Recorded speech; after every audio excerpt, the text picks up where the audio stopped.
రాష్ట్ర రాజధాని హైదరాబాద్ లో పారిశ్రామిక భూముల రెగ్యులరైజేషన్ పేరుతో సీఎం రేవంత్ రెడ్డి 5 లక్షల కోట్ల స్కామ్ కు తెరలేపాడని బీఆర్ఎస్ వర్కింగ్ ప్రెసిడెంట్ కేటీఆర్ సంచలన ఆరోపణలు చేశారు. ఇది దేశ చరిత్రలోనే అతిపెద్ద భూ కుంభకోణమని అన్నారు. ఇప్పటికే ఆ భూములకు సంబంధించి రేవంత్ రెడ్డి అన్నదమ్ములు అనుచరులు కొనుగోలు ఒప్పందాలు చేసుకున్నారన్నారు. ప్రధాన ప్రతిపక్షంగా దీన్ని అడ్డుకుంటామన్నారు.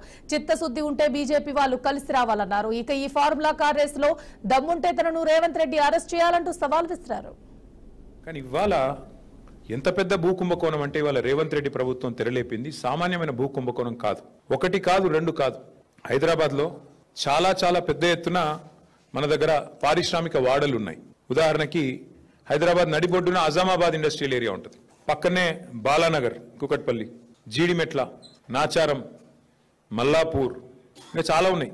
చుట్టూ పారిశ్రామిక వాడలు హైదరాబాద్లో ఓఆర్ఆర్ లోపల బోలెడు ఉన్నాయి. ఎక్కడ కూడా ఇవాళ మార్కెట్లో మీరు చూసినట్టయితే అక్కడ ఎకరం 40-50 కోట్లకు తక్కువ ఎక్కడ ఉండదు. గజాల లెక్కనే ఉంది, ఎకరం లెక్క కూడా లేదు.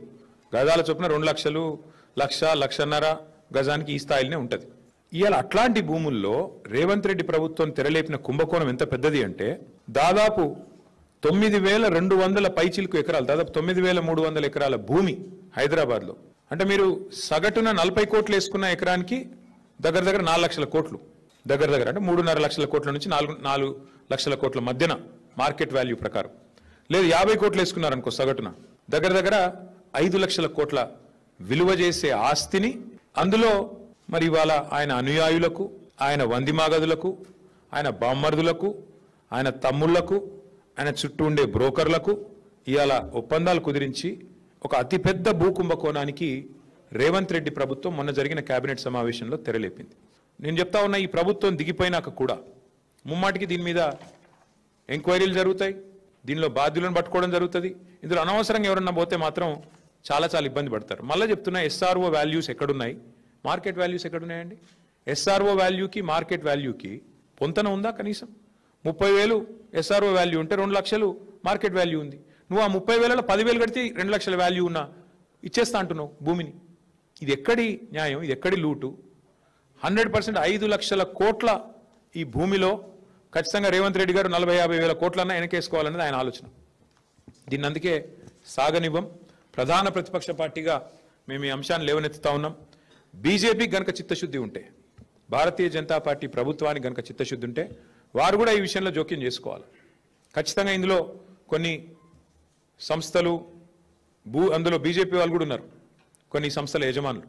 కాబట్టి నేను చెప్తున్నా, వాళ్ళకి చిత్తశుద్ధి ఉంటే, నిజంగా మీ పాత్ర ఇందులో లేకపోతే, మీరు వారు ఒకటి కాకపోతే మీరు కూడా వెంటనే స్పందించాలని చెప్పి నేను డిమాండ్ చేస్తా ఉన్నాను. ఇక చెప్తే కూడా బాగుండదు. మళ్ళీ మీరు నాకు తెలిసి మీరు ఏం చేస్తారో, చాలామంది ఇక్కడ ఉండే మీడియా సంస్థలు ఎట్లయిపోయినాయి అంటే ముఖ్యమంత్రి గారిని పాపం మీ అందరు అన్నట్లు కొందరు రక్షణ కవచంలా కాపాడుతున్నారు కొందరు. వాళ్ళకు అనవసరంగా ఇప్పుడు నేను దీని మీద ఎక్కువ మాట్లాడితే అది రాస్తారో దీన్ని రాయారు నాకు తెలుసు. అందుకే నేనేమంటానంటే, చట్టం తన పని తాను చేసుకుపోతుంది. నేను ఇదివరకే చెప్పాను ఏ తప్పు చేయలేదని. ఏ తప్పు చేయలేదు. నేను లై డిటెక్టర్ టెస్ట్కే రెడీ అని ఏం చెప్తా, అంతకంటే ఊకే ఎన్నిసార్లు చెప్పిస్తారు నా తన మాట. ఇప్పుడు నేను అడిగేది 9,292 కోట్ల విలువైన ప్రభుత్వ భూమి హైదరాబాద్లో, which is worth about 4.5 to 5 lakh crore. దీని ముఖ్యమంత్రి గారు ప్రభుత్వం ఏ బేసిస్లో అడ్డికి పావు షేర్ అమ్ముతున్నది, ప్రజలకు ఇవ్వకుండా ప్రజల సొమ్మును ప్రైవేట్ వాళ్ళకు కట్టుబెట్టే ప్రయత్నం ఎందుకు చేస్తున్నది? దానికి ప్రధానంగా ప్రభుత్వం సమాధానం చెప్పాలి. బ్రదర్ మళ్ళీ చెప్తున్నా, ఎవరు అనుమతి ఇచ్చినా ఎవరేం చేసినా చట్టం తన పని తాను చేసుకపోతే మా పని మేము చేసుకో.